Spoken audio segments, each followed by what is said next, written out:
Hey guys, what's up? How's it going? Robin here. Welcome back for another video. In today's video, I'm going to be giving you guys an update on the portfolio. This is going to be the first update of the new year, so we're going to kind of get through this really quickly. It's just going to be a quick little update. I did take a bit of a break for the Christmas holidays, so I just want to get this video out there so you guys can kind of see what's going on and we can see what's kind of been happening with my stock portfolio. So like usual, if you guys enjoy the video, be sure to smash the like button and subscribe to the channel. Let's jump inside the portfolio and see how things are doing. Alright guys, so let's do a quick little portfolio update of our stocks and how things are going for today. So at the time of doing this video, it is Saturday afternoon. Didn't do a video this week. I've actually taken quite a little bit of time off since the new year. So it's been a couple crazy days in the market. I've definitely bought a lot of stocks, and we'll cover that in today's video. I'll give you guys an update kind of what's been going on with the new year obviously started. We're focusing on our TFSAs once again, which is super cool, and we're also making some changes will be coming inside the portfolio, so I'll give you guys an update on that as we go later on throughout the video, and we kind of go through the year. So the first thing we're going to do is I'll give you guys an update on the total. So we have $110,000, just shy of $111,000 on my main portfolio on Wealth Simple Trade. This is the main account that I cover. I'll go through all my accounts in today's video and do a deep dive since I haven't really done one for a while. But on Wealth Simple Trade, my main account is a personal account where we have 13 stocks, about $20,000, just under $20,000, $18,000 there. We have a TFSA with $91,000, and then I have an RSP that I'm starting to actually kind of build and put a little bit of money in this year. So the TFSA we'll cover today is going to be the biggest one. We have $91,000 as my biggest account, and obviously we did get a good chunk of money today. Good chunk of contribution room, sorry, I should say, for the new year. You guys are going to have to look at to see what you guys get, but everybody gets $6,500. I actually have to go back and check to see if I made any withdrawals last year. I think I made some withdrawals last year, but we'll have to double check on that, so make sure you guys do that. If you guys did any withdrawals last year from your TFSA, you can recontribute them in later years, so that's something you just got to keep in mind. 1 day return for the TFSA is about $200, so a little bit of a gain today. 1 week return is about $60. 1 month return is -2. 3 months is 5%, so nice little gain over the past couple months or so. 1 year return is about -6. So once again, that's last year. The market's obviously dipped down quite a bit, and the all-time return is about 7%, and this is with everything included. Total return here inside the TFSA is 7% gains. So doing pretty good. Obviously, the past couple days have been quite interesting. Do a quick little recap on some of the big ETFs we have. So VFE, being our big S&P 500, is up 1.25%. Obviously that's today and yesterday as well. It had a nice little jump in increase. VDY as well have a nice little jump increase. So the overall markets are up quite a bit. The personal account we have here is more Canadian focused, so we'll cover that really quickly too. The 1 week return is 1% gain. Now this is once again more focused on Canadian stocks. 1 week return is that 1%. 1 month is -1, 3 months is 4%, so similar to the TFSA, it's been kind of steadily growing. And then the 1 year return is -6, but all time it is almost breaking even. This is a newer account, but it is focused more on Canadian stocks and a lot of big dividend stocks, a lot of dividend growth stocks, that kind of stuff, as well as some Canadian-based covered call ETFs for some yield in this account as well. And to give you guys a bird's eye view of all of our accounts here, I'm going to be using Track My Dividends. This is a dividend tracker that I use just to kind of organize everything. It's free to use. I use the free version. The only negative thing is you have to manually punch in the numbers yourself, so that kind of sucks. I mean, it is a little bit of a pain in the butt, but I usually update it like once a month or so. So in total, across all of our accounts, me and my fiance, we have our accounts listed up here. You can see a summary of everything together, but here's my different accounts, and we'll go through them one by one. So the first account that I have is my ESOP with my employer for Loblaws, because I work at Loblaws. I have $579. This is something that I contribute into, and then they match. So kind of like a company match to their stock. Really sweet program. Might as well take advantage of it. Free money, right? So it's currently pretty small because I just started doing this towards the halfway through last year, I think it was. But we got about $600 in there. Portfolio yield about 1.35% because Loblaws is a dividend stock and it's been doing quite well. I also get our $8 of annual income. But that will grow over time, and it's free money, so you might as well take advantage of it. But it mostly will come from the growth. My personal account, which is Canadian focused, has a dividend yield of about 4.88%. So it is kind of getting higher up there. It probably will settle maybe around that 5 or 6%. It's got a lot of dividend stocks, like a lot of the banks and stuff like that. It's got some dividend growth stocks as well, like CNR. I did buy some more CNR recently. I'll cover that later on, ATD and whatnot. And then it's got some of the more higher yield ones as well. But it is really focused on Canadian companies.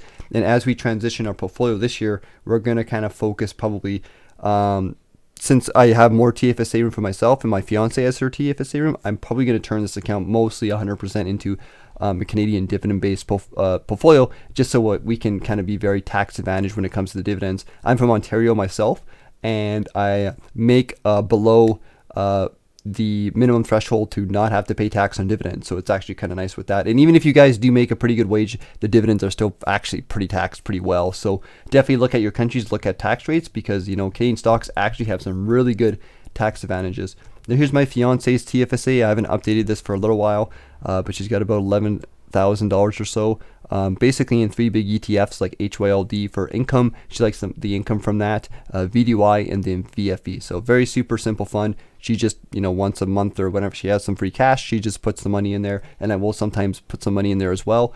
That's kind of what I was doing to take advantage of our TFSA room for last year, but now that I have my own room, I will be focusing on that as well. And then if we go inside my own personal TFSA, we can see here that we have about $91,000, portfolio yield about 3.28%. So it's kind of like, it's still very, very growth focused, right? Because it does have a huge holdings in the US markets. Annual income is about $3,000, but it does have some yield as well. It's got a nice good combination of everything. And if we go to the summary, we can see everything together. So full portfolio summary, big picture, $122,000, portfolio yield about 3.55%. So it's kind of in that medium range. With annual income about $4,332, which is about, I don't know, 300 and something per month. So that's a big bird's eye view of our entire portfolios. And just really quickly, guys, I want to give you guys an update on my portfolio allocation. If you guys want to see all my stocks, check out Blossom Social. As you guys can see here, we have a huge holding in VFE, a little bit of VVY, and then some other individual stocks. If you guys want to see all my individual stocks, be sure to install Blossom Social. Link in the description of the video. Check out my profile. You guys can see all the stocks and everything I'm buying on a regular basis. Alright, so the next part of the video, I want to talk really quickly about my goals for the future in terms of what I kind of want to build our portfolio and kind of what we're looking at for 2023. Now, this is just a really rough example, and this is kind of the direction at which I'm going. And this is by no means a template for you guys to follow. It's up to you guys to kind of decide what you want. I just kind of want to share what our goals are in terms of kind of constructing our portfolio. And like I said, this is kind of just a loose example. I might not 100% go with it, and I'm not 100% sure, but I just want to go through these things really quickly here. So the first thing we focus on is US growth. I'm a big believer in the US markets and growth. So currently I have about 50% of my portfolio in US growth. A lot of it's in US growth. I kind of want to change it a little bit, to be a little bit less. I want to focus 30% on US growth here and maybe 10% in terms of Canadian growth. So Canadian growth would be like, the ATD, like more like dividend growth, right? CNR, ATD, that kind of stuff. Some of those more growth-based stocks, but also are dividend growth-based stocks. So that'd be about 40% of the portfolio in terms of growth. 25% would be Canadian dividend yield, and this is like, like the banks and stuff like that. We think like those, Manulife, TD, like those consistent stocks that have growth as well as good dividend yields, but also have dividend increases. That's going to be a big chunk of the portfolio. Now, going to the right side, we have some of the more interesting ones here. I did put 10% for split shares. I'm not too sure if I want to use split shares. This is something I need to research more into, but I do want to add more yield and income inside the portfolio. Last year I've been doing that in forms of covered calls, and they've been doing pretty well. So you guys know, like, I like the Hamilton ones. I've been using those, and they perform quite well, and I do like them.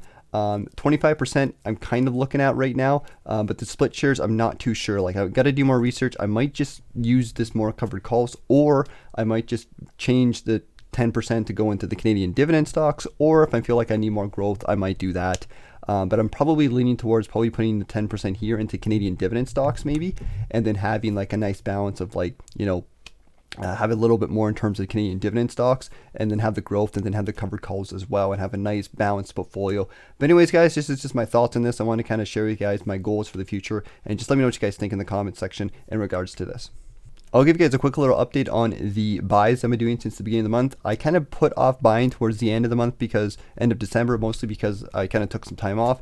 Also because with the TFSA reset, didn't really make sense to buy stocks, and then, you know, if I could just wait like a week or so, I could just kind of save up the extra money I had and throw them in the TFSA.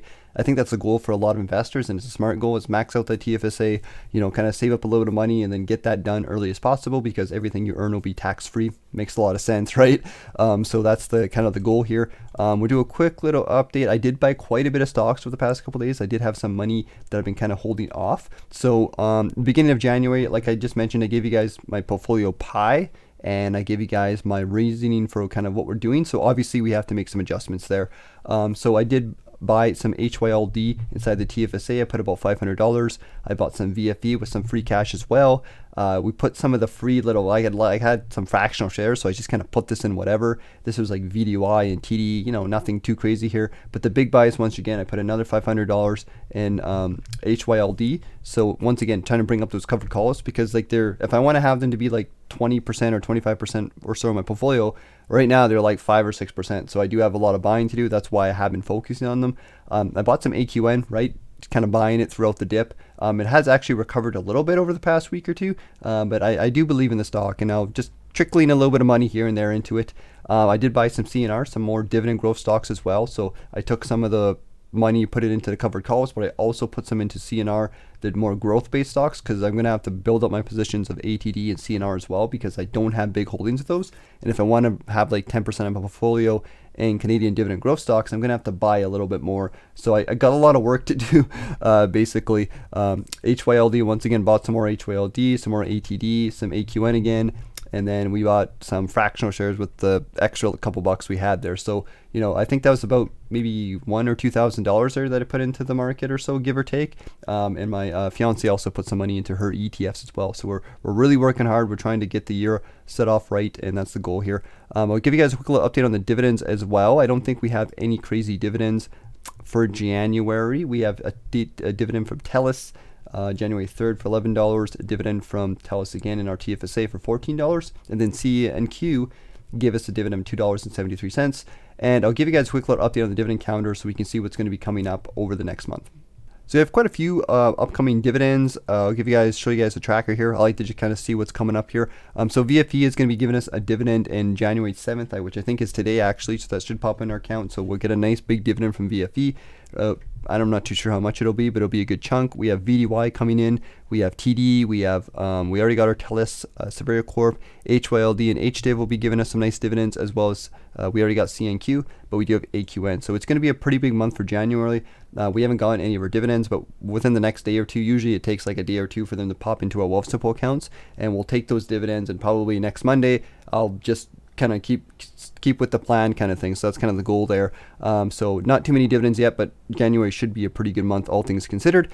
And of course, I'll give you guys an update on that. So just a quick little update on their dividends. I like looking at this just to see like the little couple bucks coming in and seeing all the different stocks that are slowly over time increasing our dividends and growing. And last but not least, we'll do the monthly dividend income. This is pretty standard we do on this channel, where I give you guys the monthly dividend income. So we'll focus on the end of month incomes for the past couple of years. So in January 2020 of December, the portfolio made $53, and we did adjust things. So keep in mind, we did make some big deposits over time throughout the portfolio. So you will see a couple big jumps, but more or less it's just us keep investing, reinvesting, and keeping those dividends compounding, growing. So on the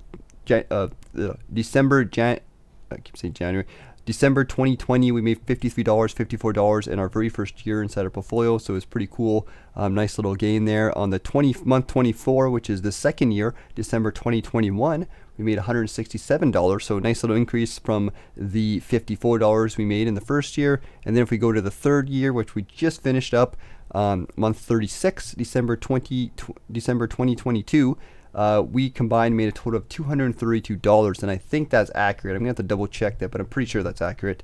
In January I haven't done yet. I'm just waiting for the next big dividends to come in. So obviously nice steady little increase year over year, and that's kind of what's going to happen inside the portfolio. And as we kind of add a little bit more yield over the next little while, we should see some more increase on dividends. But of course, you know, the portfolio does get a lot of growth as well. I like to have a combination of stock growth, dividend growth, as well as decent dividend yield for the time being. That's our focus right now. So just quick little update on the dividends, and I hope you guys liked all that. Alright guys, so that's it for today's video. So like usual, let me know what you guys think in the comments. Take care. Hope you have yourself a good week. Hope you guys are doing well. Hope you had a good Christmas holidays. I'll see you guys later. Take care and have a good one.